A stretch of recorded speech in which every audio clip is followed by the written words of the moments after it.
The San Jose Sharks have had a busy offseason so far, and there are trade rumors about defenseman Erik Karlsson. We've got all that, plus the plan for the rest of the offseason in San Jose with J.D. Young of Locked On Sharks, next on the Locked On NHL podcast. You're Locked On NHL, your daily podcast on the National Hockey League. Part of the Locked On Podcast Network, your team every day.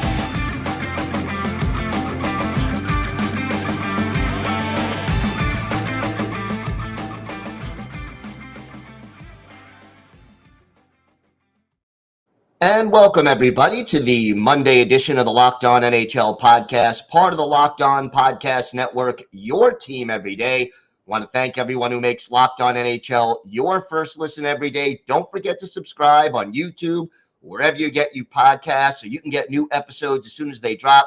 And we're now also available on SiriusXM on the SXM app.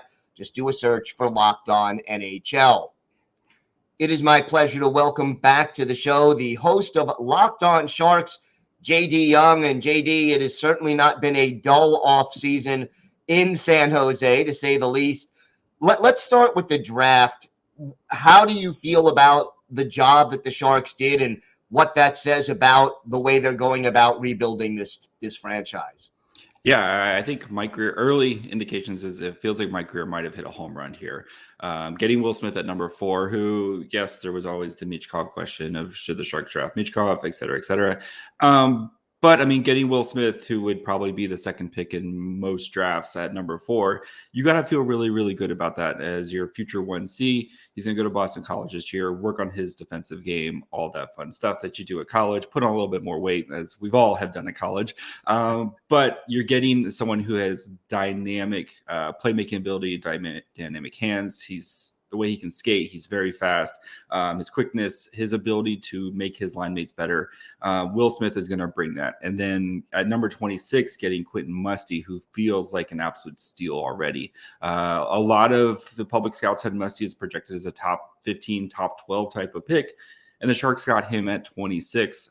There are some issues with his consistency, but you can kind of point to a lot of kind of off-ice issues he had to deal with this season. He had mono to start the year, which, of course, that's going to make everybody, no matter who you are, that's going to affect your ability to play night in, night out.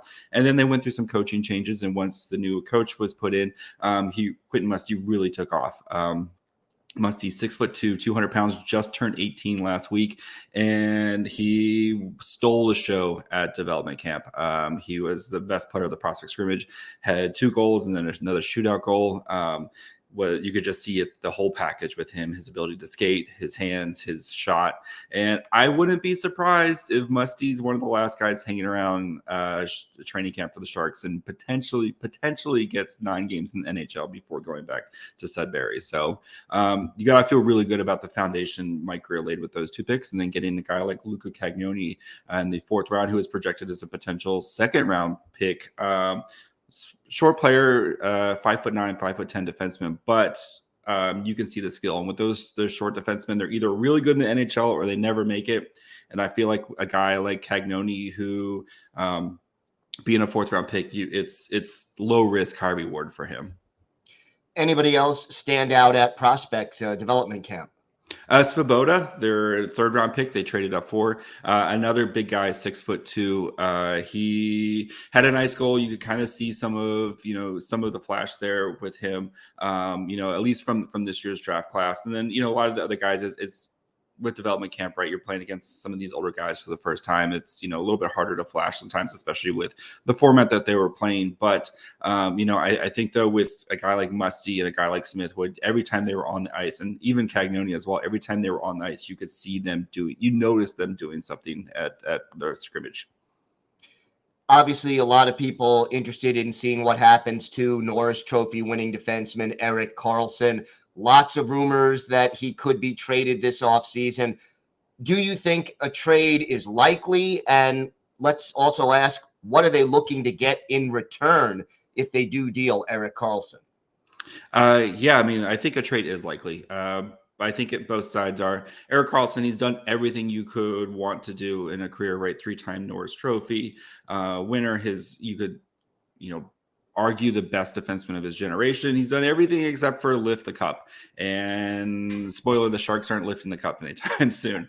So I think for San Jose, now is the time to get out when his value is at all-time high, especially after what we've seen the last, prior to this year where he struggled to stay on the ice, wasn't consistent, just wasn't the Erik Karlsson that we all know and love. This year, he had a monster season, of course, where he capped it off by winning the Norris Trophy. Mike Grier, they've spoken. Erik Karlsson is open-minded about where he wants to go. And I think what is going to come down to is how much salary are the Sharks willing to eat, right?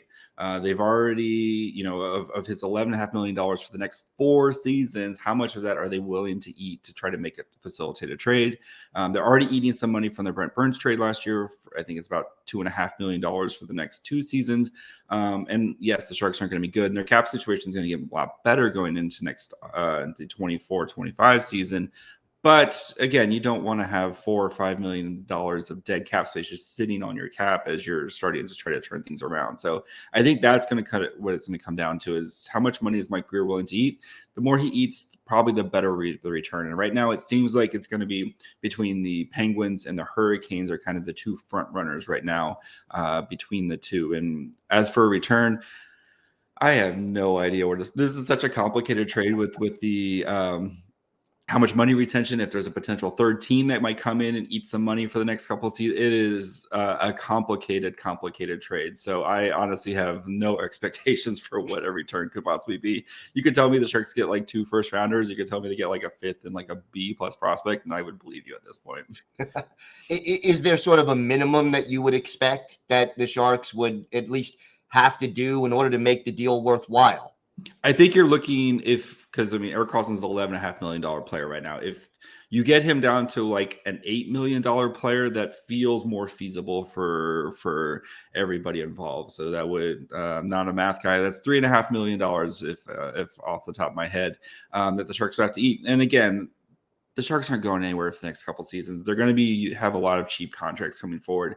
And I think if you have to eat that much, and you get that gets you back a better, return, I think you have to do it at some point. So, and especially for both parties, right? I mean, Erik Karlsson has been, he's done everything he's been asked. He's been, very much team first the entire time, and he's gone about his business the proper way. And, with this trade, it's not him like saying, I want out of, it's him, both parties realizing what's ahead for the Sharks. So I think for both of them, it's the right time for right now is try to find Erik Karlsson, a team where he can win the cup, and for the Sharks, get out of this contract and look towards the future, which they've been doing, especially since the Timo Meier trade last year. Any other goals that this team has to accomplish over the rest of the offseason before training camp begins in September? They're pretty set, at least on the blue line, sans whatever happens with Erik Karlsson. If Erik Karlsson gets traded, they're going to have to find somebody who can run a power play. I have an episode coming out this week where I will be looking at the options at who can run the power play, and it is very bleak, very fast for the Sharks. So, and then I think it's continuing to kind of try to get some of these reclamation projects, like maybe signing a guy like Philip Zadina who can come in, play some top 6 minutes for you on a cheap contract and try to, kind of prove himself type of thing. And trying to find some of these guys that can either be assets for you at the trade deadline or assets for you in the future as you continue to grow and develop your new core. JD, why don't you tell our viewers and our listeners where they could find the podcast and where they could find you on social media? Of course, you can find the podcast wherever you get podcasts and on YouTube at Locked On Sharks. You can find the show on Twitter, Facebook, Instagram, and Threads, the new Threads at Locked On Sharks. And you can find me on Twitter and Threads at My Fry Hole. All right. JD, always a pleasure. Thanks so much for stopping by. Thanks, Gil.